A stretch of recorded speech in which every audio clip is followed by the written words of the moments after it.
Hi friends, welcome to our channel. இன்னைக்கு வந்துட்டு நம்ம எல்லாரும் childhood memories போற மாதிரி ஒரு ரெசிபி தான் பார்க்க போறோம். ஹால்கோவா இதெல்லாம் நம்ம குட்டி குட்டி கடைகள்ல ஸ்கூல் டைம்ஸ்ல வாங்கி சாப்பிட்டுருப்போம். இது இன்னைக்கு எப்படி செய்யறதுன்னு பார்க்கலாம். 5லேருந்து 6 ஏலக்காவை நல்லா பவுடர் பண்ணிக்கோங்க. சர்க்கரையோடு போட்டு பவுடர் பண்ணிங்கன்னா உங்களுக்கு நல்ல பவுடர் ஆகும். இப்போ 1/2 கப் நெய்யை நல்லா மெல்ட் பண்ணிக்கோங்க.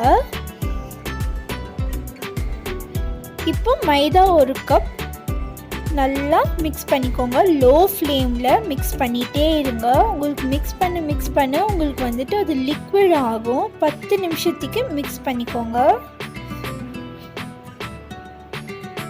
இப்போ உங்களுக்கு தெரியும்னு நினைக்கிறேன் எவ்வளோக்கு லிக்விட் ஆகிருக்குன்னு. இதை விட இன்னும் லிக்விட் ஆகும். அது வரைக்கும் நீங்கள் மிக்ஸ் பண்ணிகிட்டே இருக்கணும்.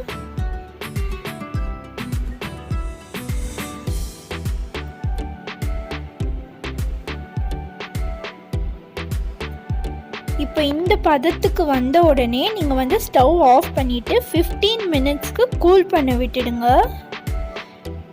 இப்போ நம்ம கூல் ஆனதுக்கப்புறமா கொஞ்சம் கொஞ்சமாக சர்க்கரையை வந்துட்டு ஆட் பண்ணி மிக்ஸ் பண்ணிக்கலாம். நீங்கள் ஒரே வாட்டி எல்லாத்தையும் போட்டுடாதீங்க, கொஞ்சம் கொஞ்சமாக ஆட் பண்ணுங்கள். அப்போ உங்களுக்கு ஈஸியாக இருக்கும்.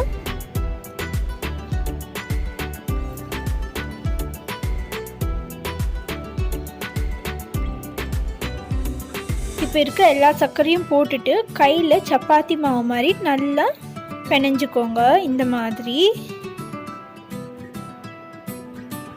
இப்போ வந்துட்டு ஒரு மோல்டுக்கு நெய் தடவிட்டு அதில் வந்து இதை செட் பண்ணிக்கலாம். நல்லா ஃபுல்லாக செட் பண்ணதுக்கப்புறமா ஒரு 2 டேப் பண்ணிக்கோங்க. அப்புறமா ஃப்ரிட்ஜில் ஒரு 20 மினிட்ஸ்க்கு வச்சுடுங்க. நல்லா செட் ஆகிடும். இப்போ நீங்கள் வந்துட்டு அன்மோல்ட் பண்ணிங்கன்னா செமையாக அப்படியே வெளியே வரும். இப்போ இது வந்துட்டு பீஸ் போட்டுக்கலாம். குட்டி குட்டியாக க்யூப்ஸ் மாதிரி பீஸ் போட்டுக்கோங்க. கடையில் விற்கிவாங்களே அதே மாதிரி.